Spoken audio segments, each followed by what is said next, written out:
Welcome to Co-op Mode, round 92. This is the official video game podcast of Secret Friends Unite.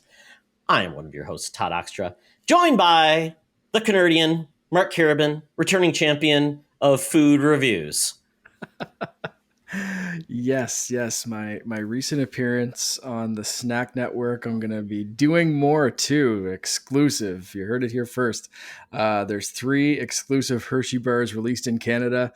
I got one the other day, and it worked pretty well on the Snack Network. If you haven't seen the little taste test, it's like a quick YouTube short, or it's on like TikTok and Instagram and everything too. But yeah, I picked up the other 2 today. So 2 more exclusive candy bars that I'm going to be trying. My wife and I will be trying, and she popped in the video just randomly. I didn't think she was going to be part of it, and then she just popped in there. But yeah, check them over. The Snack Network, if you haven't subscribed already, they're great. They do a lot of fun stuff. But, is that Dave Moore? It is, yeah. Okay, yeah, Dave. Yep. The old name goes way back. Oh, absolutely. Oh, yeah. I've known Dave for a very long time, and we text back and forth about a couple of snacks in the past, and it's cool to finally do something and get it up there. And last time I bought an exclusive like Canadian snack, the whole house ended up getting sick, and I didn't like, and they got into it, and it was like, just finish the snack before I got a chance to film anything. So it's nice to finally do that. But yeah. Oh, those berry treasures up in Canada, Mark. Oh my goodness. Exactly. You guys get all the fun stuff. But you know what? We have something really fun on this episode because we are joined on the co-op couch by someone who likes to play games together. And that is Nave from the Gaming Together podcast. Nave, welcome. Hi, I'm happy to be here. This is good stuff. And Nave has introduced us to the wonders of Zencaster on a console. No one thought it could happen, and it's happening live. Watch the video. You'll see us all, and we're going to see how this goes. Oh, do you want video proof? I just did it, but I can do it for I forgot we're on video. Here, look at this. There's my dirty TV. Here's my Xbox Elite. And there's my guide eventually. You're just going to have to trust me, I guess. My guide decided to not open up. I did see the guide pop up the first time, yeah. Oh, there it goes. Okay. It was just a little slow. Yeah. Don't want to mess with the memory bandwidth too much bringing up. I was going to say, we might break it any second. Any weird movements might break this situation, but we are glad the power of Xbox is bringing us all together tonight. This is very phenomenal. So Nave, we're going to talk more about what you do at the end of the show and where people can find you. But we want to get to know you a little bit better in your gaming interests by playing a game called Buy, Rent, Return. And I picked because not Black Sails. I'm blanking on the name. Skull and Bones, which was inspired by Black Sails, is finally coming out 5 years after it was announced. No one thought this game would actually happen, and it is. So I thought, you know what, we should talk about some long delayed games. So that's going to be the actual bonus round topic, but we're going to pick 3 that had a long and storied delay until they finally all came out. So we've got Duke Nukem Forever.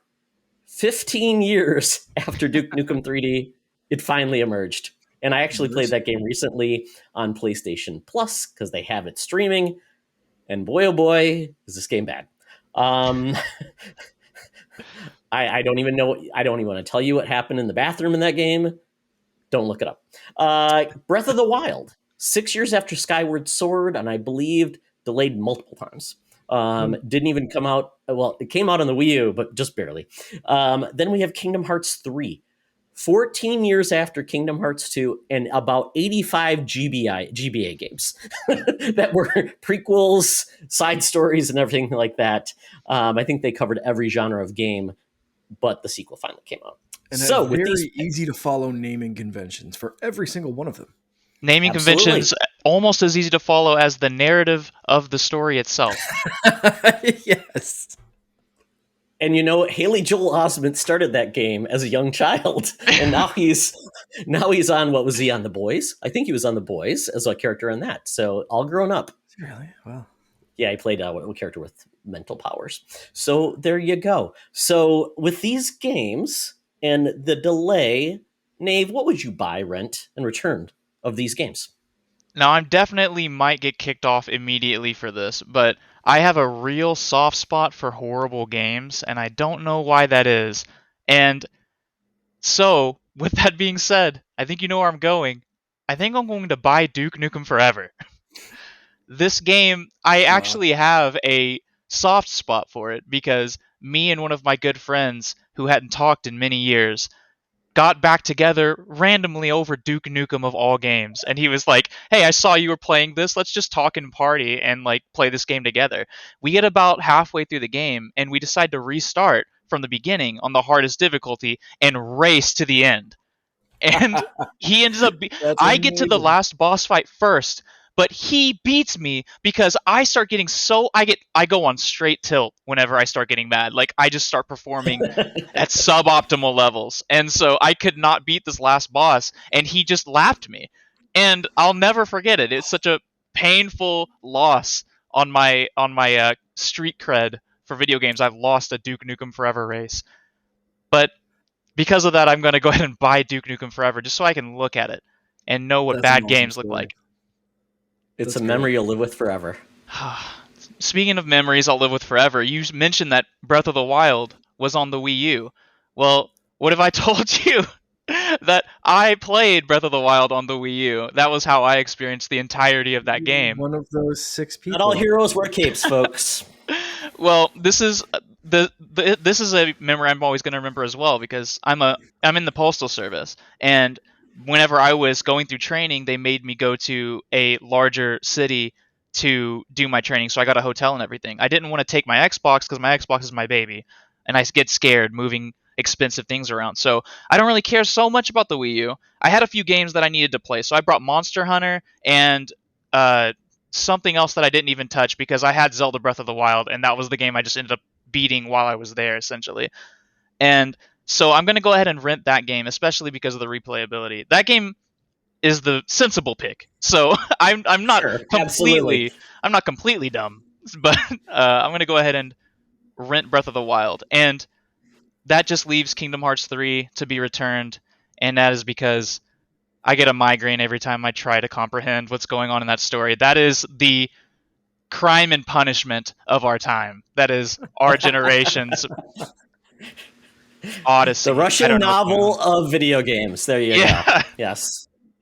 can't do it. It Yeah, you was a need an fun game interpreter though. for that game. Oh yeah, or like an That's one of abridged, like shortened version. I don't know. the cliff notes of video games right there. Mhm. Yes. Very, very good. Mark, my friend, now your choice. And are you Yes. going to use the proper, are you going to use Nave's like decision making skills on this one? Are you going to pick like the quality over quantity, or are you going to pick the unbelievable it happened?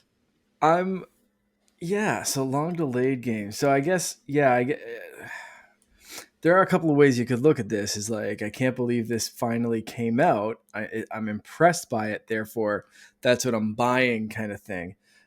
Versus I just love this game. So yeah, that's a tough one because I did want to. I kind of had it locked in of like games that I love and or like quality of what I'd want to play, kind of thing. And Breath of the Wild was first.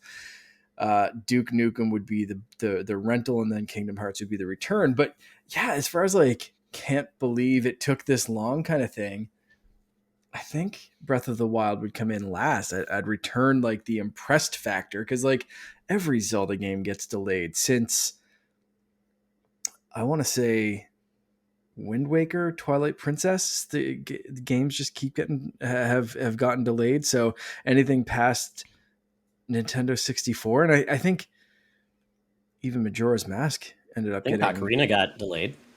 Yeah, so I mean, Zelda games always get delayed, so it's not super impressive for this one getting delayed. So from that standpoint, that's the return on this one.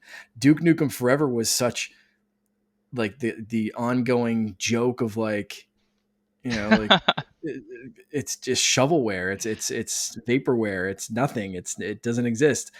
Um, it's like Uncle Ben coming back to life in comic books. Like it just doesn't happen. And then this game's released. So in that case, yeah, Duke Nukem Forever is the one I'm buying. And then Kingdom Hearts, like you said, it took 14 years between proper ones, but they had all the little individual sequels. So maybe that's the rental for surprisability in that case.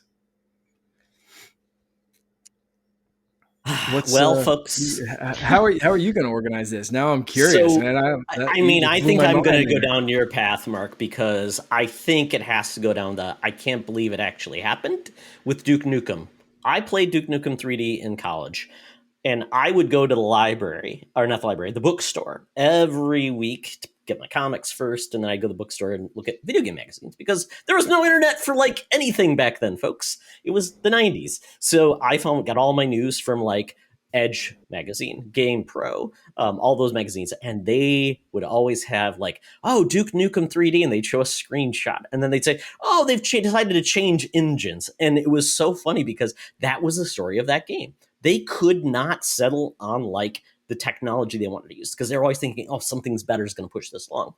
And folks, Duke Nukem was known because you could flush a toilet and play billiards. That's what made that game unique. And it had a little bit of TNA and stuff like that in very pixelated look. But that's really the novelness, the interactivity just to do something like that, which was a big deal at the time. I don't know why they felt like they needed to be cutting edge graphically or something. It was really like, just, you know what, interact. And that's when I played the game finally. I mean, they really went after the interactivity. There are so many fun things to do in the bathroom in that game, kids. Just, and they didn't invest in the story, that's for sure, or the gameplay because it did not age well. So, but I am amazed that they stuck to their guns and that game finally came out. So, you know, it wins. It's a winner. You just want to have that thing bought so you can just kind of put it on the Hall of Shame and be someone that actually owns that game. You know, it's like the ET cartridge. You know, it's infamous. Then Kingdom Hearts 3. I mean, I was so into 1 and 2, and I loved those games, but those were back on PlayStation 2. And I mean, we had PlayStation 3 came and went, and PlayStation 4, it finally came out. When I played that game, I'm like, well, I guess they didn't learn anything about voice acting in 25 years or whatever it was, because I'm like, wow, the voice direction has come so far since that game, and they learned nothing. It was like a bad anime dub. And it was pretty painful considering they've got some pretty good voice talent. So, It was a but real it came commitment. out. Oh yeah, it's those really long pauses where no one's talking for no reason. I'm like, am I missing something? Is this dramatic? I don't know. Haley Joel Osment, man, you deserve better. But yeah, so I mean, once again, but that game, but to your point, Mark, it had lots of interactions. I mean, GBA, I think a DS game, there was card battling. They like to do everything in that game, like mini movies, whatever. But then, yeah, Breath of the Wild, yeah, I think that was the game that I was just amazed it actually came out on Wii U, to be honest. Like, it was like, here's a present, you hardy Wii U owners. We're thanking you for your service. It's like, what is it, the DS where they gave you or the 3DS where they gave you that, like, all those virtual console games or whatever for free Oh, because yes, you were the the ambassador ambassadors. program. Yeah, it's like, yeah, I still have those. We're going to reward you. Yeah. Well, I mean, it was similar to also what they did with Twilight Princess. I mean, that was a GameCube / Wii release, right? And Yep. they just flipped it because you had Link had to be right-handed because most people were using the Right Wii hand. remote in the right hands to track the sword movement correctly. They just literally just mirrored the game. So if you wanted to play the game correctly with Link in his correct GameCube, left-handed baby. pose, because Link has always been a lefty until that game. Yeah, playing on GameCube. Yeah, and if you're watching right now, Nave might be the only person whose podcast is standing up. So this is going to be an endurance test for Nave. So let's see how he does. Oh, I'm used to it. It's the worst. I'm going to make everyone angry when eventually I start talking. I'm going to start pacing around. I'm going to leave the camera view. I'll come back. I have really bad ADD, I guess. That's okay. It's fun. It makes it entertaining. Brock McLaughlin he has a standing desk. I think he was standing up for Holocron, but this might be a co-op mode first. Oh, do I need to stand? I can stand too. As you can see to my desk lifting, I will play the game as well. Let's see how this goes. I feel I can cheat too. I've got a little I like have to hold my webcam up, or else you're going to be just staring at my midsection. You'll just one wants that. So I'm just going to sit like down. this. Yeah. This is the reason we are on YouTube, folks. Just see what's happening. Yeah. You'll enjoy the ride. Yeah. You never know. You might see another floating balloon behind Mark. We never know. Not today. No, the no, bluey balloon sadly is deflated, but it's over in front of me. but never No. forgotten. No. Oh, well. Well, thank you for playing the game, gentlemen. I think we've all come away very happy with our picks. But we're going to move on to something we've actually hopefully been enjoying playing, and that's we start with Nave. What have you been playing, man? Well, I've been diving into this game called Deadly Premonition on the Xbox backwards compatibility program in honor of it shutting down. Rest in peace. And this game is something that I've always heard, like on the grapevine, that this is some kind of cult classic. It's like a really cheesy kind of Twin Peaks-ish Japanese take on American life, and I'm like, that sounds amazing, but I was way too young to be able to handle how like B movie this game is. Not the B movie with what's his name, Jerry Seinfeld. Seinfeld? Yeah, not that. But yeah, I was like, this game is horrible. I don't see what everyone sees in it. There's not nearly enough explosions for me. And so now returning as a semi-functioning adult to this game, I have been infatuated with it. Like, I don't know what's going on, but it is so Japanese and so out of left field with so many different things. Like, it's all about you're an FBI agent investigating a murder, and that's very serious, and there's like scary Silent Hill things going on, but it also is like you're talking to this rich man who owns almost all the land, basically Mr. Burns from The Simpsons, and he's wearing a gas mask. He's the most scary looking person, and he's like, hey, for lunch you should try what I try for lunch, a peanut butter tuna and cereal sandwich. And you're like, that sounds disgusting. And then there's a 15-minute exchange where it's like, you're not a real investigator if you just completely dismiss things out of intuition. And he's like, and then he eats it and he's like, this is delicious, I'll have what he's having. And I'm like, what is happening? I just witnessed someone getting disemboweled a little bit earlier. We're at the diner arguing about cereal sandwiches. Disgusting. I love it. It's the American, it's the Japanese and like, I kind of want to try that, like peanut butter and like. I mean, I think the natural choice is like peanut butter puffs, and like a peanut butter sandwich, and you get Reese peanut butter puffs. Like, Todd, you're the cereal guy. What kind of cereal would you recommend in like a peanut butter sandwich? Oh, good question. Good question. So, if you want to have something complimentary, you could do peanut butter with a little bit of honey nut Cheerios. Oh, yeah, I like that. Yeah, because it's not going to overwhelm you. It's going to complement the peanut butter.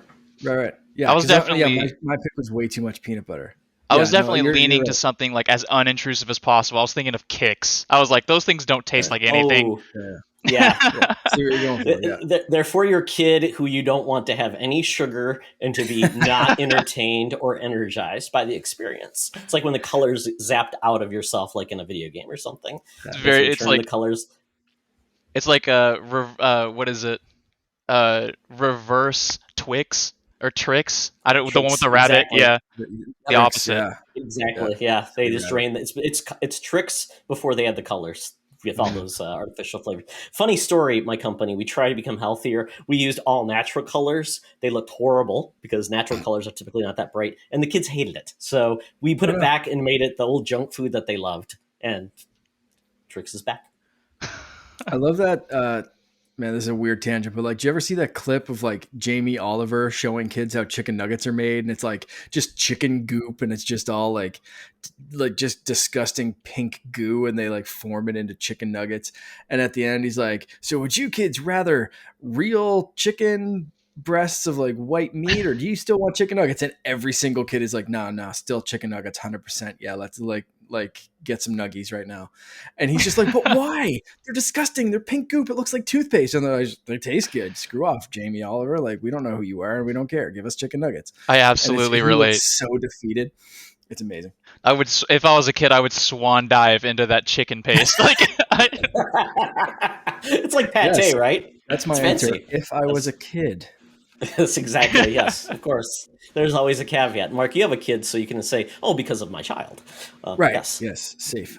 Kids are great excuses, and my favorite thing is going to McDonald's once a year to get the McRib. I don't know what McRib is.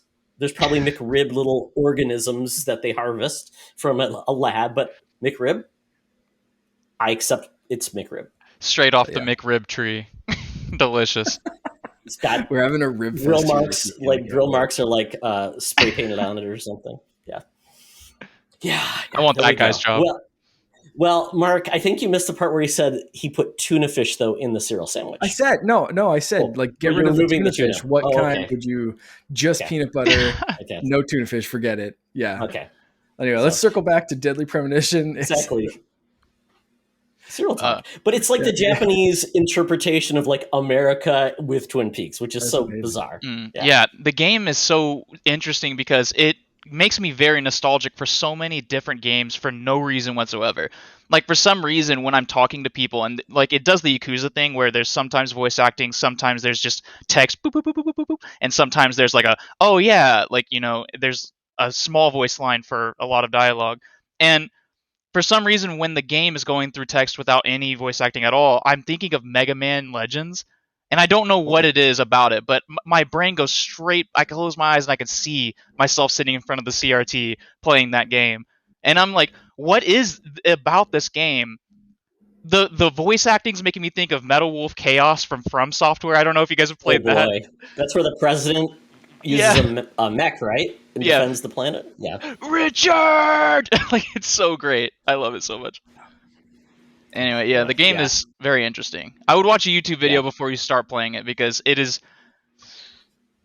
dated. Like the way that you use your gun is you hold the right trigger to pull it out, and you have to press the A button to shoot, and you aim with like the left stick, and then you left trigger to like lock on, but it always locks onto their crotch for some reason. It's like I don't know. It's like using the crab to hold the stick and button. That does not work. Yeah. Full RoboCop. It's like, I know what made Silent Hill 1 so good. The combat sucked. We just need to make the combat suck worse. And I'm like, how is this possible? But anyway. It's like the Homer car, right? You just take all the parts you want, but they're all the bad parts. Yeah. Oh, and the best part, I forgot to mention, this is the reason why I stopped playing it yesterday, is because there's a real-time clock, or it's not real-time. It's more like every 10 seconds is a minute in the game. And it's like, you wake up at 10 in the morning, and you talk to a witness, and they're like, I'll meet you after work behind the diner. Meet me at 11 p.m.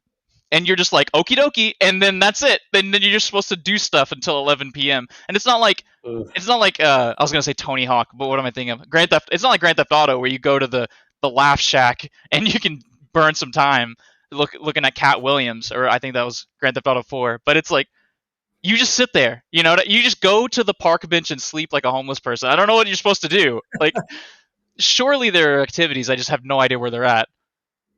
Because the game is Set your alarm on your phone, have it set, just sit there, and come back in 8 hours, and you'll be ready. Oh, God forbid you miss, because it's like she's gonna be there from 11 to 11:30, and if it's like Dead Rising almost. There's so many different games that it evokes in my brain, but like it's like Dead Rising where there's a time frame where you can miss it. Fortunately, you just wait till the next day, but that is so much extra waiting, and you have to eat. It's like, it's so strange. I don't know. It's very good. It's very interesting, but it's not like fun. So you gotta work for it. But you might be better off just watching a playthrough on YouTube or something from someone who knows what's going on. Because I absolutely don't. I'm like Googling how do I pass time fast, and I'm like, I don't know how to get through it. Amazing. It's like one of those like interesting like art films. It's like that wasn't good. I don't ever want to see it again, but I'm really happy that I had the experience to see something that weird. Like that's what this is sounding like to me. It is definitely out there. It's the room of video games. Oh, hi, Mark. It's very similar. Mark. It's very similar. Very, very good, folks. So I'm sure Nave sold you all on that, so get on it while it's still backwards compatible. But you're playing more modern games too. Oh yeah, Judgment. I'm a giant Yakuza nerd. I'm always pushing it on everybody, so it's like people are starting to mute me on Twitter because I'm always telling them to play Yakuza, and I'm using Yakuza gifs as replies to people. It's the worst. Uh-oh. He said he might have a problem about 20 minutes in. Well, thanks, Nave. Mark? Looks like you've been playing a game that looks like two names put together. Yes, I have been playing Spidersaurs. This is a new game from Way Forward. They sent me a code. So this game actually comes out. I think this week, as people are listening to it, it will be finally out June, July 14th on PC and console. It's already out on Apple Arcade. So if anyone wants to play it there and you have Apple Arcade, you can play it there. But I've been playing it on Switch. It's like I said, it's going to be launching everywhere: PlayStation 4, PlayStation 5, Xbox One, Xbox Series, PC. $20, so it's pretty good. So I'm just going to read basically the press pitch from this game from that Way Forward sent me. Get ready to save the world from the Spidersaurs menace. Inspired by Saturday morning cartoons and classic run and gun action games, Spidersaurs is launching digitally on console and PC July 14th. Get the drop on these dinosaur spider mutant monstrosities and prepare to experience the arcade-style action of yesteryear, complete with 2-player local co-op, 12 weapons, horizontal and vertical scrolling mayhem, intense bosses, and endless enemies to blast.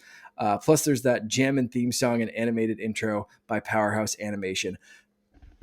When I fired this game up, my wife looked at this and she saw that intro and she was like, "What are you watching?" I was like, "No, this is a game." And she was like, "This looks like a Saturday morning cartoon." I was like, "Okay, Way Forward did it."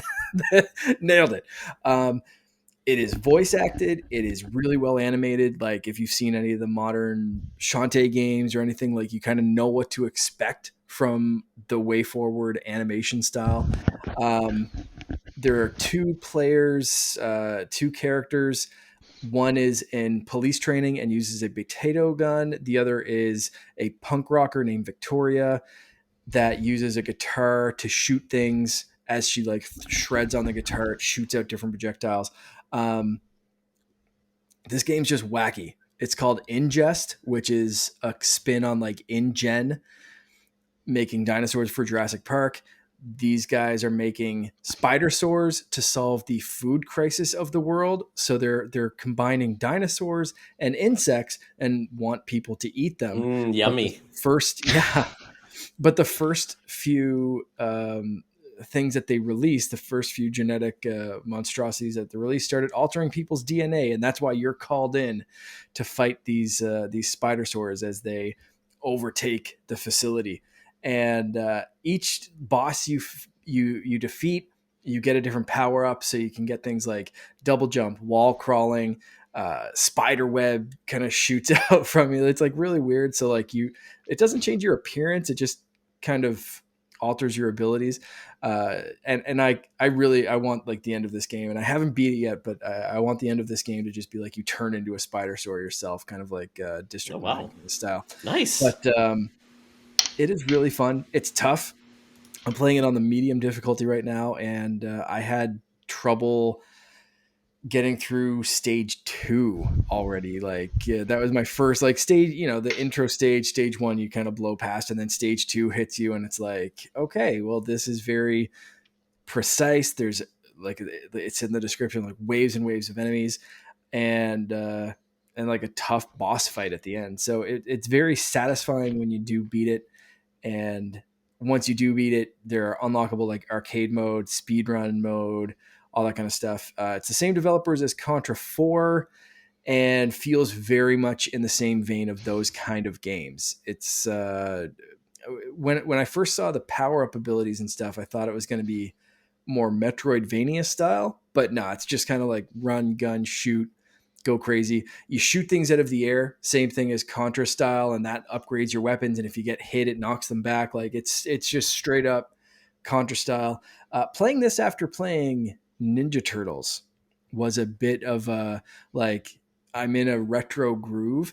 But one thing I noticed playing Ninja Turtles, I wanted more talking, more dialogue, and the reason that they didn't do that, the developer said, was they didn't know if they had the voice actors or they could do that, so they didn't write the game with that in mind. These guys have their voice actors. Like I said, everything's fully voice acted. It's great, but sometimes I just want to get back to the game, and I wish like in between stages there's a lot of dialogue of like you go back to this conference room and they explain things where I wish maybe you could just start a level and it'd come through on an intercom or a communicator or something and be like, okay, the Spidersaurs are in this section now, so that's why we transported you to the jungle. And do that. I wish it would do something instead of just like walk and talk, right? Yeah, right. It's like listening to text, press A to move on. Listen to, press A. And you can kind of skip through it, but for me, I wish that dialogue happened with something a little bit more interesting than your two characters just kind of standing in an auditorium, just being like, I'm ready for action. Okay, we'll get, But aside from that, it's really fun. Definitely worth $20. And if you like those kind of games, like it's great. And I haven't tried the 2-player yet. I really want to get to that, but kind of ran out of time before we recorded. So is it there local or is it only online? Local. Perfect. It is local. I don't even know if it is online. I got to check that one out. Can't tell you how many times we've wanted to play a game on our show and just completely bummed. Like Cuphead is the biggest example, especially with the DLC coming out. And we can't play it online. We're just like, so the painful. description here says 1 or 2 player local co-op. So I think it's local only. Okay. Which is a shame, because if you don't have someone to play with, and this isn't like my wife likes playing Ninja Turtles, but this isn't really, these kind of games aren't really her jam. So I might have to get my brother over or take the Switch over there. Luckily, the code I got was for Switch. So again, thank you to the people over at Way Forward. Everyone knows I'm a big fan of the Shantae series and a lot of their games, like Mummy Demastered and a bunch of stuff they've done.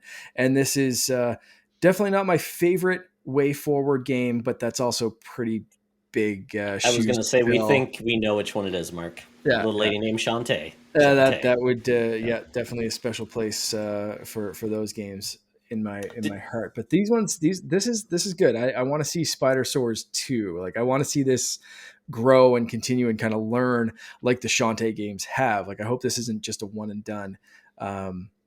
It's such a cool setup. If you like those like, again, old Saturday morning cartoons, playing this after playing Ninja Turtles, it's perfect. It's just, this is the biker mice from Mars companion to Teenage Ninja Turtles. Yes, 100%. I can't believe you just said biker mice from Mars. I loved that show.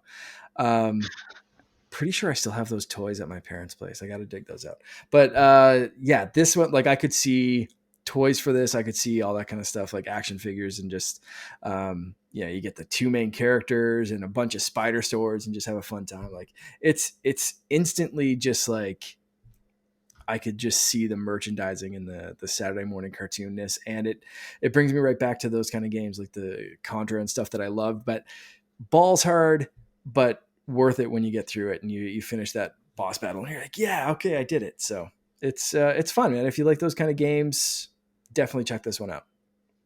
Way Forward, such a good studio. Yeah, they do a lot of great stuff, and it's like I said, this is one that shows off their abilities, and it is very tough. And like I said, I didn't finish it. I'm looking forward to finishing it though, because it's one of those things that, like, when I'm not playing it, like, I had to put it down to come record this. That's nice. I'm just keeping working my way through, and I got to a point, I forget what stage I'm even on right now, but like, it's a few levels in, and I'm like, I might turn the difficulty down. Just like I thought about it to be able to talk about finishing the game, but I want to stick with it on the more challenging difficulty and get the full experience. But that kind of stopped me from being able to finish it and talk about it in time to record. But I made that decision to get the purest playthrough. But there we go. And I will be posting stuff. So by the time people are listening to this, I'm going to be allowed to post stuff. But right now, technically, if you release this episode tonight, it's I can't even do that. So I'm glad that the timing worked out really well for this review. Perfect.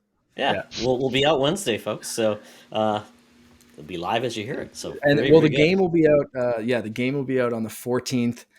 But the episode, we can post this discussion about it on the 13th. Absolutely. Well, very, very cool. I'm excited to, it looked neat. I love the art side. When I see the dinosaur, it looks really cool. Beautiful animation. Really love that. Wayfair does a great job with that. Mm-hmm. So for myself, the Quarry, I talked about it before, but I beat the game. And it's so funny to hear everybody else's experiences about the game. Like the big thing with the Quarry is just like Until Dawn, who survived, who didn't, how many lived. And it's so funny because it's like so many people are like, oh great, the 3 characters I hated lived. And it's so funny. And it's like most of the time you're making decisions and you're hoping like, okay, is this the right decision? Like I will just say there's one character where I'm like, you know what, she's kind of annoying, but I still think she's fun. I want her to live. So I'm like, I'm at a point, I'm like, well, I can check a bag or I can look in the attic because I heard a noise. So I'm thinking, you know what? They're not going to go in the obvious choice, right? So I'm like, I'm going to pick the obvious choice because I think I'm going to I think they're going for the non-obvious. Guess what? They went for the obvious one. So she died. Oh, Todd. I know. I'm just a silly Billy. But Never check the attic. And then there's another mechanic where you are trying not to breathe. And there's like, you've got like this moment you see your breath meter go down because you're trying to hold your breath, not be hit. And the one character, I liked her as well. Sorry, I don't have anything against females or something. I'm just bad at playing this game apparently. Because as the screen came up, I hit the A button really quick, but I let go. And I'm like, oh crap. So yes, I was toast. But yeah, I mean, just it's so much fun. Yeah, a couple of the dirt bags lived, but it's kind of neat because the way they end the game, and it's different for everybody. And it essentially ends with the podcast, and you hear them, and apparently the podcast changes based on evidence you found and how and who survived and things like that. I'm like, that's a novel approach to it, and it's got different endings. And this game will have multiplayer coming out, kind of like past the controller mode online. I think update players or something like that. So that's kind of a cool novel addition to it. But then after you've beat the game, essentially you almost get like a free death pass where it unlocks like three undos. So you can go back and undo some decisions. But I'm like, you know what? I'm going to keep it real. I'm going to keep my choices, my bad choices, and just move on. But excellent game. I think it's one of their best. It's fantastic. So I highly recommend if you want a spooky game, wait until October. It might be cheaper. Might come to Game Pass. Might be on PS Plus. I don't know. But it's phenomenal. And I just think after a couple stumbles with the Dark Pictures anthology, they really have picked up speed back to Until Dawn level, which is still one of the best games on PlayStation. So yeah, check it out. And then is a podcast called Only Murders in the Quarry, or yes. Yes. Okay, good. How did you know? But they're not as entertaining as us, Mark. Yes. Yeah, they're not as entertaining as us. It sounds like a very sad, depressing podcast to listen to. Yeah. And everyone dies. Exactly. They're like doing the real murders, or if it's real or not. I think that the name of it was, they had a clever name for their podcast too. So give them credit for that. But yeah, very, very, very interesting. Very interesting way to go. And great cast. I mean, Lance Henrik was in it. A bunch of other actors as well. As Justice Smith, though, I think he was getting bad voice direction or something because he was so dour and boring. I'm like, put some energy in your acting, man. So that was my only caveat. I'm like, I expected better from him. He was in Pikachu. Come on. Oh, well. We're going to move on to the game that it's taking me forever to finish. I started Luigi's Mansion 3, in 2019? I'm still not done with the game. It's taking you a little bit.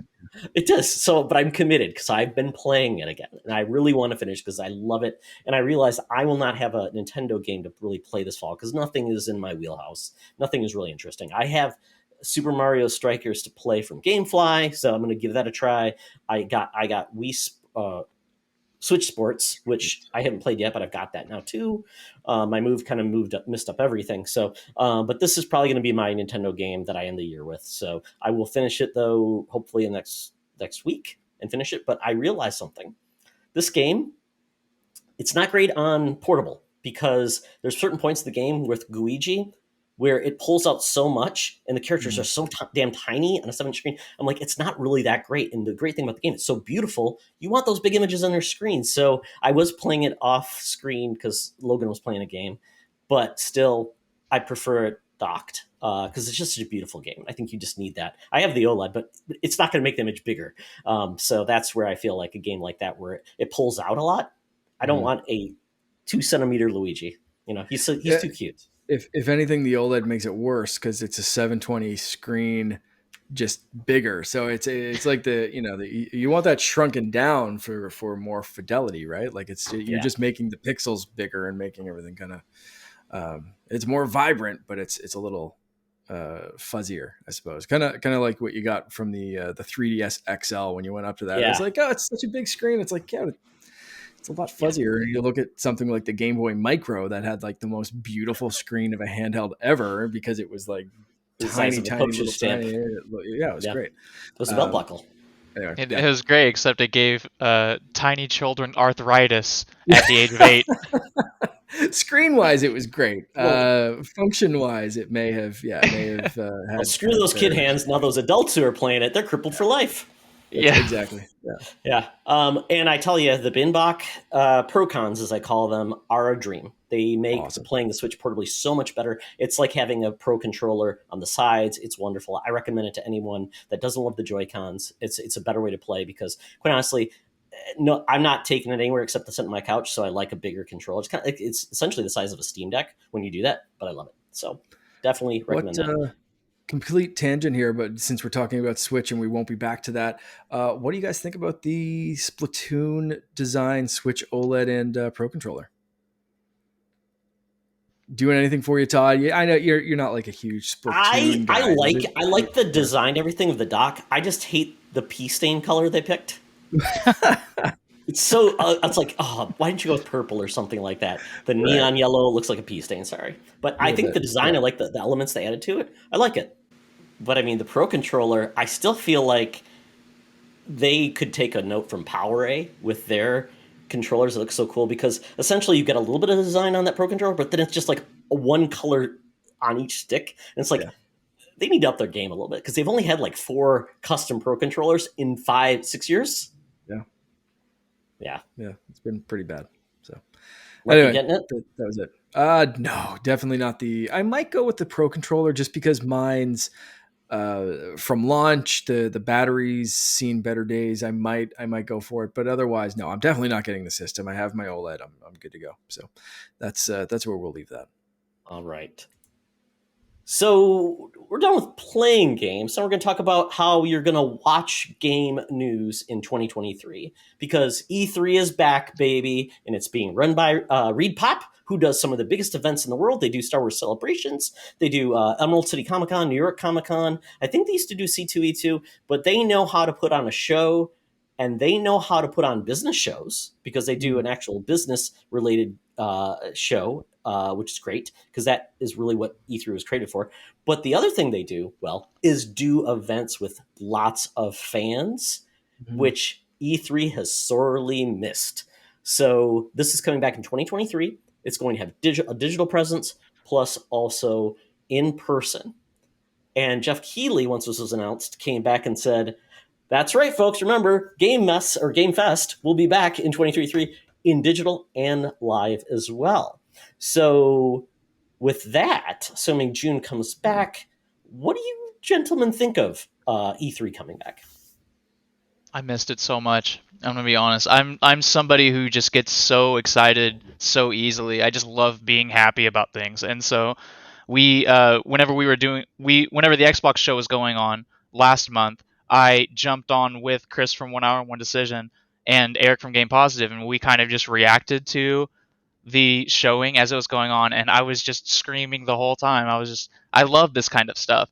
And the thing that you lose with doing it all digitally is that crowd intensity, that like raw performance that you get from having the crowd in front of you, like the You're Breathtaking situation, and even all the cringy stuff that happens in E3. I love that stuff.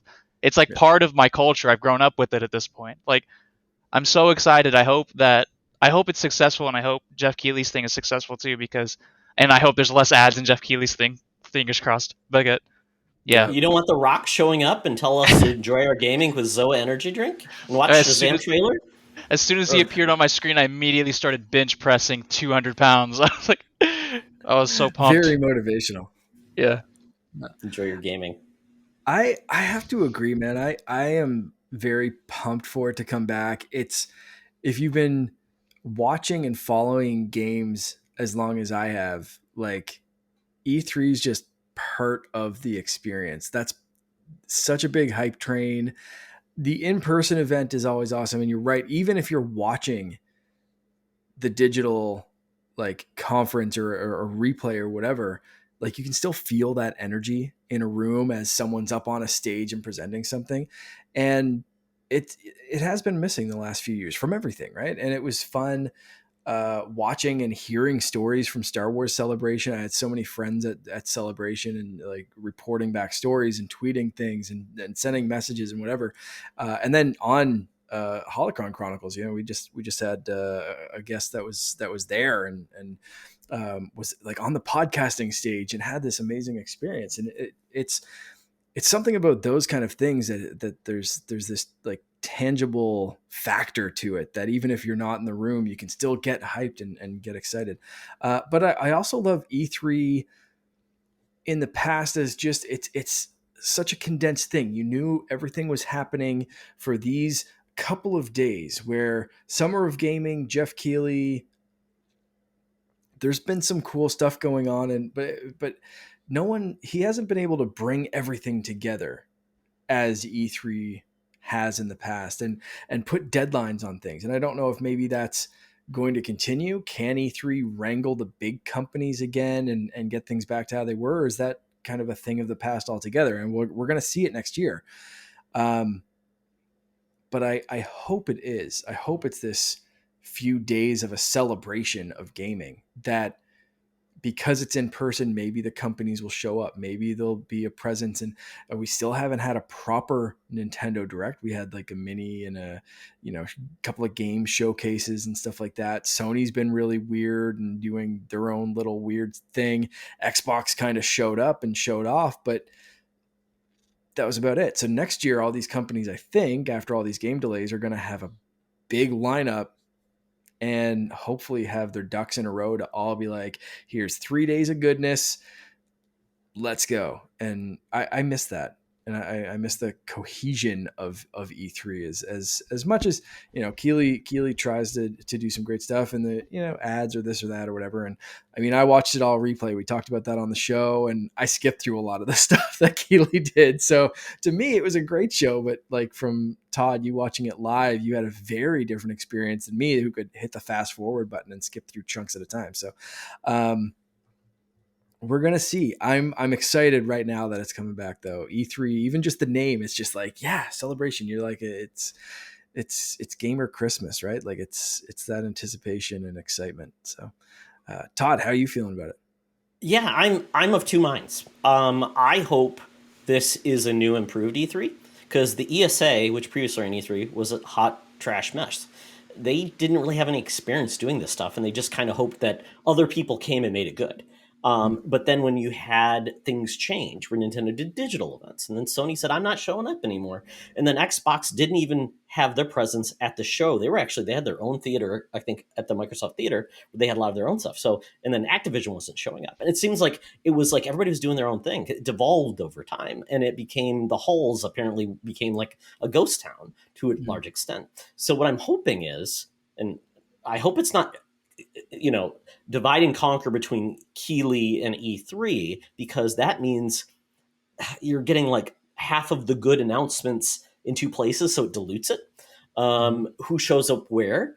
I mean, Jeff Keighley should get some good positive vibes for keeping things going since E3 just decided not to show up anymore. So you hope that Jeff Keighley's efforts with the Game Awards and everything like that is rewarded with, some loyalty. But the best thing we could hope is Jeff Keighley becomes the face of E3 again, and under his banner or something becomes the media face and all these other things. Reed Pop does the show floor stuff, brings, has the connections that works for both the media, the fans, and also the companies. And then we hopefully can get some synergies from it. And what I loved G4. Not sure what they had in Canada. Maybe they had it there too. And G4, they had they had the song, I believe it or not, I'm watching E3. I loved that. And they had great coverage. They would go on the show floor. They would take you around. And I think that was been missing is if you're far and away and you can't attend, because only like maybe 60,000 people get to attend. So essentially you got the great show floor that only a small amount of people see. And I think that's, so for what we normally would see at E3 is the big press conferences, and then maybe we'd see some developer interviews. So I'm hoping they go deeper in and bringing the experience to us as fans, kind of like how Nintendo does their Treehouse. Right. Oh. Yeah. Game coverage in Canada actually stopped with Nicholas Pickles and Video and Arcade Top 10. So we didn't get any E3 coverage for many decades. And that is a lie because a lot of stuff happened up here. But if any Canadian listeners are like, yeah, Video and Arcade Top 10, Nicholas Pickles, that's his real name. Great show. Anyway, yeah, no, E3. Yeah, we had all that stuff up here.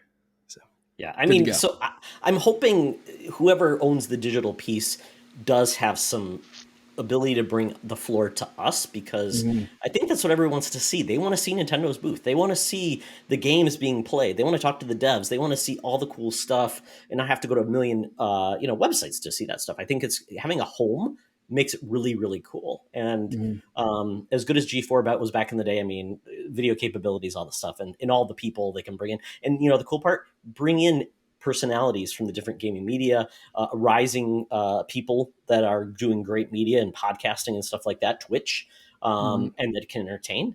That's the formula for success, not sex. But maybe that. Sex too. Yeah, our booth babes coming back. Our booth babes coming back. Who knows? Booth dudes maybe that's the future. Booth dudes. There you go.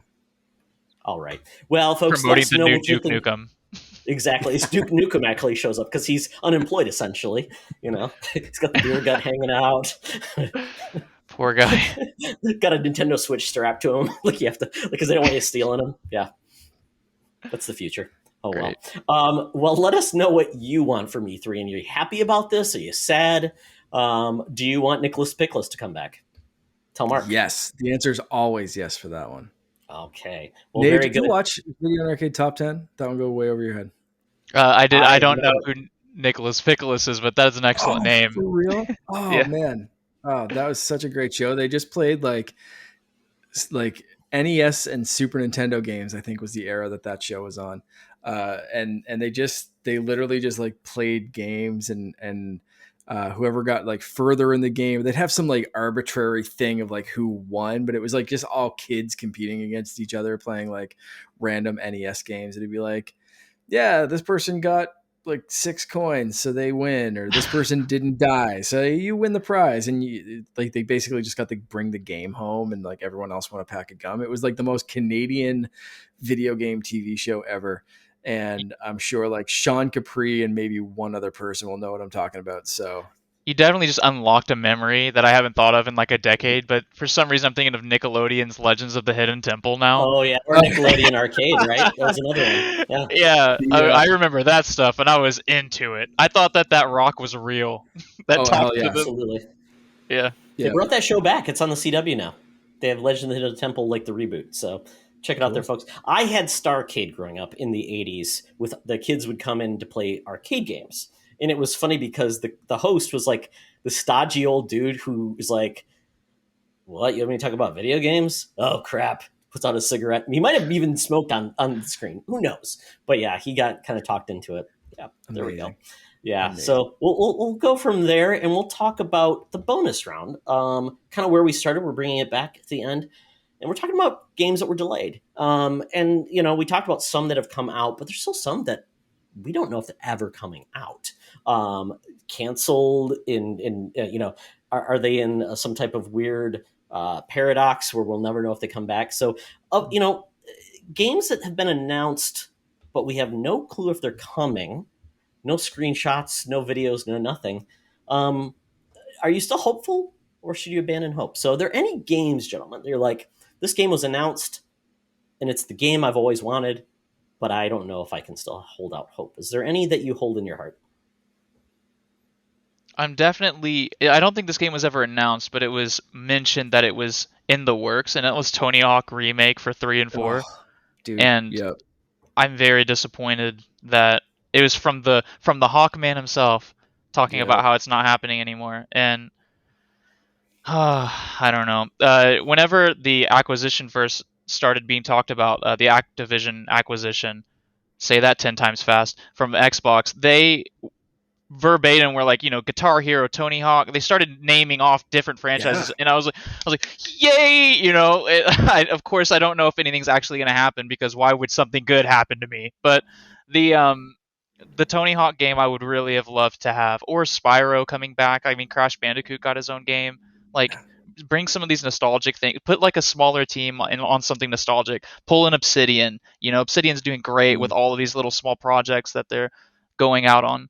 And I don't think that exactly answers the question, but off the top of my head, I can't think of any delayed Yeah. games right now. It's funny, like with that, even though Tony Hawk himself was like, yeah, they're no longer, they're not developing the 3 and 4 remake. To me, combined with them saying like, we want to, there's so many things like you just listed off, Guitar Hero and this and that, whatever. It's like, well, okay, was the 1 and 2 remake successful enough that they're just doing a new game, that they don't have to do like faithful straight remakes of 3 and 4? Like maybe it'll be kind of a like Super Mario Kart kind of thing where it's like a new game, but there's also some old stages and some cool stuff. And it's like, like, because I think 1 and 2 was successful enough. I don't know, man. I thought it was anyway. Like This is the problem, Mark. They're owned by Activision. Guess what? Every studio that's not Infinity Ward or one of those other studios, Neversoft, was it Toys for Bob? All the cool studios that were doing all the cool stuff are now like support studios for either Call of Duty. That's what Neversoft is working on right now. So, and then I believe one of the other studios that was doing some really cool stuff with, like Guitar Hero and stuff like that, is now I think support and completely a studio with Blizzard and working on Diablo.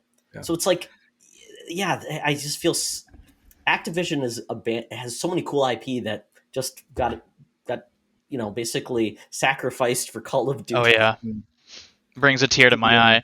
It was like when I woke up and I checked Twitter one morning on trending. I saw Harmonix, the guys who make Rock Band. I'm a huge music video game player, by the way, but I saw Harmonix trending and I was like, oh my god, they're making instruments or something good. And I went and I checked, and it's like Harmonix was purchased by Epic to work on Fortnite, and I was like, music events in Fortnite. Yep. Music event. Well, Fortnite has a couple of new things, and I'm guessing the Harmonix team is working on that. But when the last season event happened, when the game went down, the music, so there was like a still image screen kind of thing, or like a little bit of animated kind of thing that they usually do, that static screen in between seasons while the game's down. And the music was all procedurally generated. And I think they've been using that in the new season as well to do some like tunes and stuff when you're running around, because then it's not going to get hit by copyright and streaming and all that kind of stuff. So they've been doing some interesting stuff with music, but nothing that it's like get excited for Harmonix being part of the Fortnite team. Like they're doing some very interesting like AI kind of, like I said, procedurally generated music, but like it's not Rock Band. It's like, no. I still own my Rock Band guitar and my Rock Band stuff on my PS. Thank God those are backwards compatible on PS5, because I can continue to play them until my plastic instrument breaks, because they don't make those anymore. And if you looked on eBay to find those instruments, holy crap, somebody should have went to GameStop when they were like $12 a pop, bought like 85 of them, and then you'd have your just throwing them in the trash, like perfectly good. But it was just like, I have 17 plastic guitars, I guess I'll throw that out. It's crazy to think, and now they're crazy expensive. For me, a couple pop up instantly. Luckily, we're getting one very soon, and that's Skull and Bones. You already mentioned it, Todd, at the top of the show. This game's been in development, or it was announced in 2017. I believe so. And it was just kind of like, yeah, we're going to do that. Like, it was shortly after Black Flag was released. And how many freaking Assassin's Creed games has there been since Black Flag? Like, this is what this game is based off of, and it looks cool. It's going to be a different pirate experience from Sea of Thieves, and I love my pirate games and I love my pirate stuff, and this is going to be, I think, is going to be neat. Black Flags is still, I think, my favorite Assassin's Creed game, even though the ship sailing wasn't my favorite part of that necessarily. I still think this game's going to be pretty cool. So I'm happy that after a ridiculously long development period, this one's finally going to see the light of day in November. The other big one for me, and I'm still, who knows? Right now we have a JPEG, Metroid Prime 4.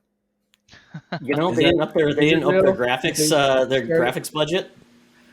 Yeah, I mean, that's like for E3 this next year, maybe we'll get a moving image, you know, maybe some of that blue flame behind the 4. I just want a GIF, Mark. Move. That's it. That's all I'm hoping for. With something vaguely in the back that maybe you can interpret as something so that people have something to talk about.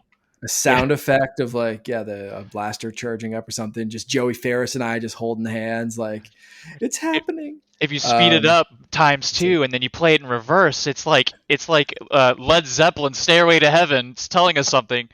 Exactly. No, it's just the voice track from Metroid Other M. Yeah. Nothing at all.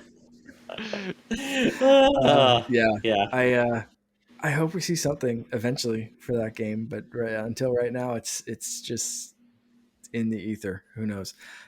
Todd, what about you? What's you like? Mark, I was going to say, I'm surprised you didn't go to like the Metroid Prime HD trilogy that, you know, like everybody talks about, like the Boogeyman. Those ones are, and that's it. We've never gotten even the slightest confirmation that that's real, aside from rumors and this and that.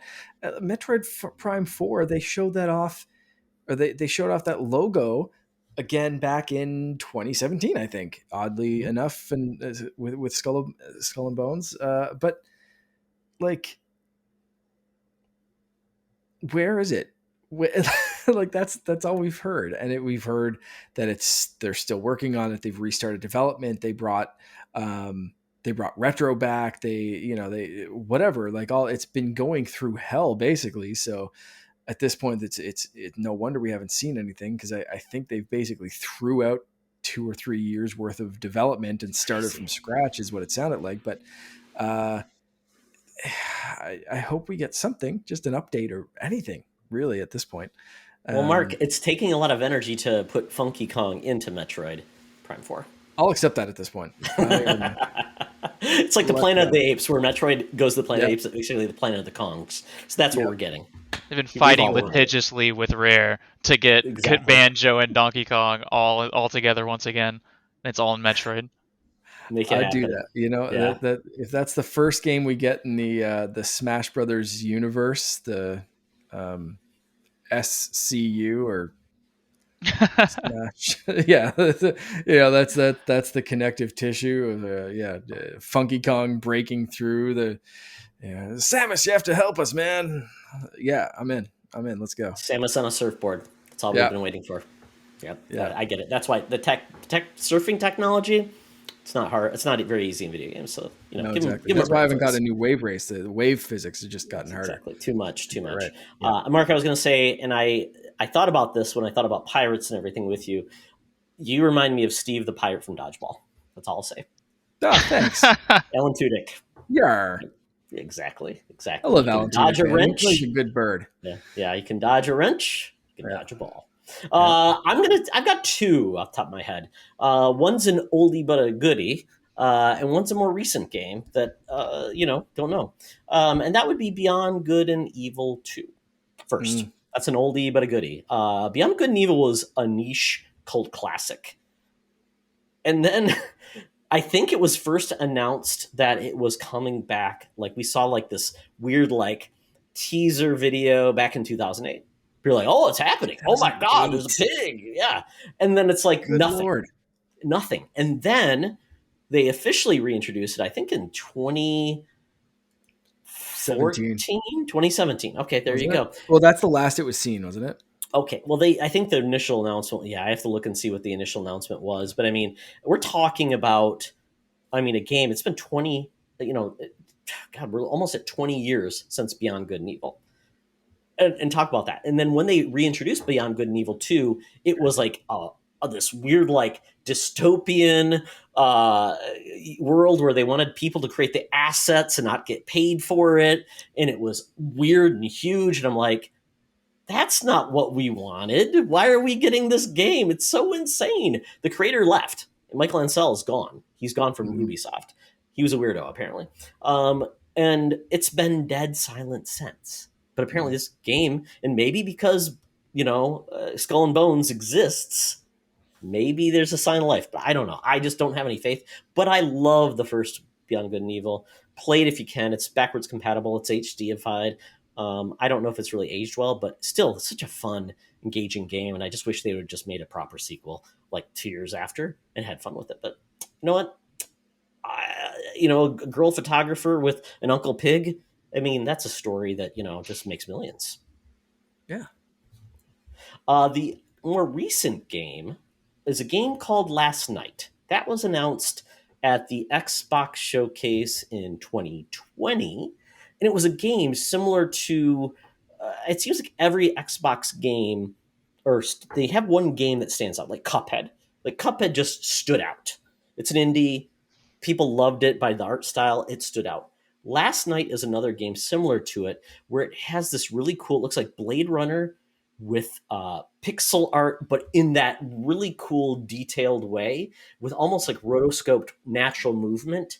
And it looks phenomenal. Shit, I remember this. I just had to look it up because I wasn't remembering it. But yeah, that game looked awesome.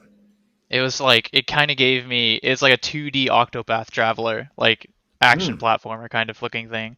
It's wonderful. The art style just stands out and looks so compelling. And it's like, oh, wow, I'm so cool. I'm so glad we're taking, like, to your point, Octopath Traveler, like that pixel art, but putting it in 3D, making it more advanced. It doesn't look like a throwback game. It looks like something new and unique. And I loved it. And I'm like, I cannot wait to play this game. Mm-hmm. But I've heard rumors, and I'm actually in the Discord for this game, like all the news announcements, just to hear if anything's going to happen. And apparently there's been a lot of negativity with this developer and some things like that. So I'm just like, I don't know if this will ever happen. So, I mean, it's just a shame that, something that looks so promising and unique and stands out that may never make it because of just drama behind the scenes and, issues with developers. Yeah. Didn't didn't Xbox the next year show a 2D game like, I think it was called Replaced or something like that? That kind of was similar. Absolutely. There was something that I was like, oh, what happened to that Last Night game? And now I'm thinking, what happened to Replaced? Because I haven't heard anything about that game either. Well, Replaced, they're impacted by the Ukrainian war. I believe they're either gaming studio or impacted by it. Yeah. And that was a 2021 game. Once again, Xbox always seems to capture a game. This year, I think it was that Cthulhu Metroidvania game, which I can't remember the name of it, but it just stood out. And people are like, wow, this looks amazing. So I love the fact that Xbox can grab something that knows that this will catch people's eye no matter how much they show of it. So, but yeah, to your point, I hope Replaced is going to be okay. I would hate, we also heard that happened to the Metro game? Stalker 2. That's what it was. Yeah. Yeah, so it's a shame. Also Atomic Heart. Yeah, now I'm getting a bunch of games that are delayed in my head. It's like, well, now I'm thinking of Half-Life 3. I could have. That was a slam dunk. That's the easy. That's the cherry picking from the tree right there. I had it. I was like, you set me up, and I was like, I don't know. I'm just gonna wander through this question and not answer it. That's the low hanging fruit. Yeah. I mean, to your point, and I mean, another game I could pull out of my butt is I'm blanking on the name. It was an Xbox original title. Really, really cool concept, space. Didn't pull off everything very well. Orson Scott Card wrote it. It was by the guys who did Shadow Complex. Really, really cool game. And it begged for a sequel because it ended on a cliffhanger and never came back. I'm blanking on the name. And they had a weird contest where they were like offering $1 million if you finished the game. The contest was a ruse. It never happened. They never gave anybody the money. I'm blanking on the name. But if I'll think about it, I'll bring it up. But you brought up some great games. We all hope these games come out. So in your heart of hearts, the games we've talked about, you still think they're going to come. Yeah, and before I finish up, found the game, Advent Rising, check it out. I don't know if it's backwards compatible. Hopefully it is. Oh, Hopefully it is. isn't Advent Rising the game that like it's like if you beat it, you get $1 million or something like that? Yes, and they lied. Did they? I didn't even think about it's They like the did. McDonald's Monopoly thing. Like when I was a kid, I was like, "Oh, that would be so nice," and then I just forgot about it. I went and played Brutal Force or whatever it was called. You got 3 railroads and you didn't get to finish. Exactly. So I think, do you think these games will ever come out that we talked about? For me, I mean, the ones that I mentioned, Skull and Bones, we know a release date for that is in November, November 8th, I think they said. Anyway, November. At Metroid Prime 4, I'm sure it'll come out eventually. Will it come out for this generation of hardware, or will this launch Switch 2, Switch Pro, 3, Switch D, S? Who knows? But eventually, I don't think they're going to leave that franchise behind. But yeah, I think eventually that will come out. For the other stuff, who knows, man? How do you feel about Beyond Good and Evil 2? I don't think it's ever coming out. It's kind of like Splinter Cell, and that was another game. It's like that's finally announced to come out. So I think it's gonna be like Splinter Cell, but if it does come back, I think it's gonna be like the spiritual successor, part 2, and they're gonna go back to the original concept versus this crazy game, and they'll use that engine for something else. Yeah. Nave, what about you? Like, do you have any confidence in any of these games eventually coming out? Or are you kind of a glass half full, glass half empty? How are you feeling on these like up in the air kind of games? I'm very nervous about those games that are like being disrupted by that war in Eastern Europe. That's really depressing. And I'm remembering, I can't remember which dev it was. It was one of the Ukrainian ones, but they were doing like a development update on like the few people who were left in Ukraine. I think most of them evacuated. It's really crazy stuff. And I don't. What happens to because I'm pretty sure Atomic Heart is also delayed, but Atomic Heart's made by a Russian company. I don't know what's going on with those guys. Like how I don't know how any of that works. Honestly, I'm so out of the loop. And yeah, I'm worried about those games in particular. Selfish. That's a selfish thing to say, I guess. But I mean, as far as a lot of these other games, like Half-Life 3, I don't think's ever. I think that's gone. I think that. What else did we bring up? The Replaced game. That's one of the Ukrainian games. The other one though, the one that reminded me of Replaced. What was it called again? Last night.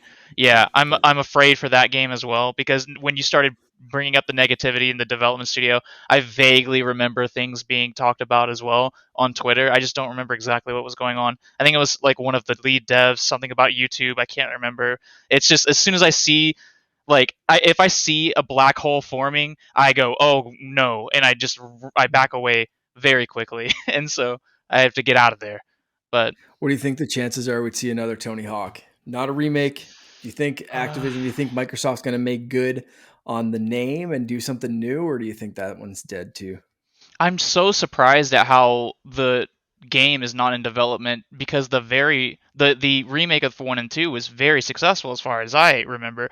Like, and I still have it installed on my Series X, and I go on and I go online and I play with people. There are people still playing that game online. Granted, there are people still playing Fable 2 and stuff like that. I don't know what's going on, but I definitely got a fish in Fable 2. Somebody traded me a fish. But yeah, and the people playing Tony Hawk are really good. The people that are still left. So it's the one I'm most nostalgic for is Tony Hawk 3, so I'm just so peeved. And I know it's not coming because of that. I'm like, I was like, oh, this is great. I can't believe it. 3 is coming next, right? I get to hear Ace of Spades by Motorhead. They're like, no, play it on Spotify, young man. Exactly. Yeah, your dreams are going. No, the likelihood though, potentially, if Microsoft comes in, they will add more support to the games and allow more studios to really focus on their passions. The problem is that those games have lost all their if all those studios have lost really the people and they've just dispersed and things like that that may be a problem. So, but I bet you get people that have a passion for Tony Hawk that want to make the next one. or remaster it. That's it. Oh, yeah. Yeah. At this stage, like Tony Hawk's got enough nostalgia that you get game developers from any Microsoft studio. You're going to be able to form a team and say like, hey, you're the Tony Hawk team now. Like, have at it. And you're going to have people that were raised on those games that are like, hell yeah, I'm taking over Tony Hawk. Let's do this. And they know how it feels and they know how it's supposed to feel. And they can nail that kind of, bring it up to a modern kind of thing, just like they did with that remake of 1 and 2. Like, those games weren't that good if you go back and play them, but like they felt so good, but they still felt like they should. Like, it's such a weird, perfect remake. Like, holy crap. Yeah. Well, the good part, Mark, if they do this, they've got enough IP with between all of the studios and what Microsoft owns. They can make Tony Hawk All-Stars because, you know, the Tony Hawk with Spider-Man and Darth Maul. They're going to bring in like it's Master Chief on a skateboard. It's going to be like Conquer. It's going to be Conquer. And isn't that awesome? I mean, it's like the wacky All-Stars. I just want to play as the Neversoft logo man again. There you go, that weird eyeball and the freaky, yeah. I mean, and with Half-Life 3, I mean, Half-Life Alyx came out and was lauded. So I think Valve knows that, and Valve can do whatever they want. They make that more money than God. But I mean, I think that was maybe they're dipping their toes back into Half-Life to say, oh, people like Half-Life still, and they don't expect the world. So maybe that's their entry back into it. Maybe it's going to be VR. We don't know, but we'll see. Yeah, that'll launch Apple's mixed reality headset. It's only going to be $3,000. Don't worry about it. It's great. So there'll be like an install base of like 30 people. Nobody. Yeah. What is that meme going on Twitter? It's like it's a 10, but it's only on a system with the install base of 50 people, and that's going to be Half-Life 3. Yeah. That's it. Yeah, exactly. It'll play exclusively on Apple's $3,000 AR VR headset and the Apple Car display. Oh no, it's on Labo. That's it. Yeah, Labo VR. But all the cardboard's been destroyed and burned. No one has it. I still have my Labo VR. I gave mine to Sean Caprice or Sean Nias' son. Okay. Yeah. So good kids. Oh well. That was a lot of fun, folks. If we missed any obvious ones about those franchises that are in lock cage, ready to be emerged, let us know because obviously we only scratched the surface. And please, game developers, make our dreams come true. Make it Event Rising 2, but without Horse's Got Card. So with that, thank you, Nave. This has been a blast. And, we've had some hijinks. We're standing. Dogs are running around, stealing controllers. This was a blast, and you were a gem. So tell people where they can find you on the interwebs. I run half of Gaming Together, a cooperative podcast. We're on most podcast shares. We upload onto YouTube sometimes. We're very irresponsible with that one because it's not done automatically.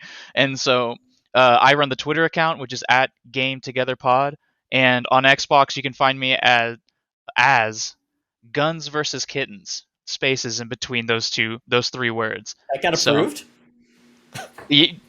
I'm not banned yet. So it's always a conversation starter amongst my team in multiplayer games. So I hope PETA doesn't listen to this podcast. Oh yeah, unless they think that the kittens would win, because usually the question is how many kittens, and is a human holding the gun? And usually I'm like no, a bunch and no. So it's just an inanimate object. Not you don't spell out versus. VS, yeah. VS, okay. I have this weird thing in my brain where I always look at the character limit for names and I go, okay, I need to use all of this real estate. And I don't want numbers. I don't want any symbols. I just want it to be a statement. And so I don't remember what compelled me to this. I think it was versus kittens. And I was like, okay, I have enough for 4 letters. What is the word? And so I just brainstormed until I came up with that one. 557,325 gamer score? Yeah, I've got a problem. Wow. Dude. Wow. I've got quite a problem. I'm assuming you've not gamed the system with any easy pickings. Like the No, there's game? quite a few. There's like okay. Occasionally when I feel bad and I've had a bad day at work, I come home and I crack 3,000 in 20 minutes, and I'm like, oh, that's the dopamine I needed. Now I'm going back to Elden Ring. It's like Mark it's like Mark with his Game Pass quests. No, I was just playing on the weekend. I played some more of the Paw Patrol game on Game Pass, and every single thing you do in that, it's popping achievements. And I'm just playing it to amuse my son on Saturday morning. And it's just, he's like, he's like singing Paw Patrol and like Pup Up Boogie, and he's just having a good time. And I'm just like, gamer, score, let's do this. Well, this is really for me, son. This is for me. This is my reward. We were both getting something from it. It was great. Exactly. Good Saturday morning. And on Twitter, I have been repping Peppa Pig, or my friend Peppa Pig, or whatever the game just came out. And it's ironic, but at some point, it's not ironic if you keep doing it. You know what I mean? I'm like, eventually, I need to play this game and like really see what I'm pushing on people. I heard if you watch enough Peppa Pig, you get a British accent. That's all I know. Oh yeah, I'm the worst. I'm a social parrot. I'll start talking just like whoever I'm talking to. If you have a Southern accent, I just morph my voice. I can't help it. It's the worst. I'm 100% convinced that Finn's going to have a at least partially Australian accent from watching so much Bluey. There's not a chance he's not going to have at least a few Australian phrases, like for sure. He's definitely going to be confused sometimes at school where someone says a word and he's like, what does that mean? Yeah. Crikey. Well. You need to use the dunny. It's the potty, Finn. We're trying to train. If he starts saying a shoom, Mark, like a lot of those people, I don't know where they came up with those crazy folks under the horizon. But thank you, Nave. That was a blast. Follow Nave. It's been so much fun. And podcast standing up, folks. It's the new thing. I did the whole thing. I'm getting my cardio. Stop doing it at my kitchen table, apparently. Exactly, and find Mark. Get on the treadmill, Mark. Yeah. You can kind of zen. You can kind of like do a stretch as people are talking. Yeah. There we go. Very quickly, Mark, where people can follow you. _Canardian on Instagram, Twitter, Twitch, TikTok, wherever you want to find me, and in the Discord as well. And on Switch and Xbox, just Canardian. Excellent. Follow me on Twitter at Toxtra, and go to secretfriendsunite.com. Go to our YouTube page. We've got a custom URL. It's fantastic. Woo. Thank you for the final push on that, folks, where you can see this fantastic face, these fantastic faces, and dogs and balloons in the background. And also subscribe to all of our wonderful podcasts. Subscribe to our network feed, because you know what, folks? It's got all our podcasts on there. Go to secretfriendsunite.com. I'm putting those in now on the source code. It's all there. Join us. Have fun. So with that, Mark, Nave, it's been wonderful. Thank you both. And remember, folks, it's always better to game together. This podcast is part of the Secret Friends Unite podcasting network. Visit secretfriendsunite.com for more great shows, articles, news, reviews, and more. Secret Friends Unite podcasts are available on Apple, Google, Spotify, and other podcast services around the world. If you'd like to be part of the conversation, you can join us on Facebook or our new Discord server, or follow @SecretFriendsU on Twitter. Please subscribe to Secret Friends Unite on YouTube and visit our merch store at tpublic.com. Just search Secret Friends Unite. Thanks for listening.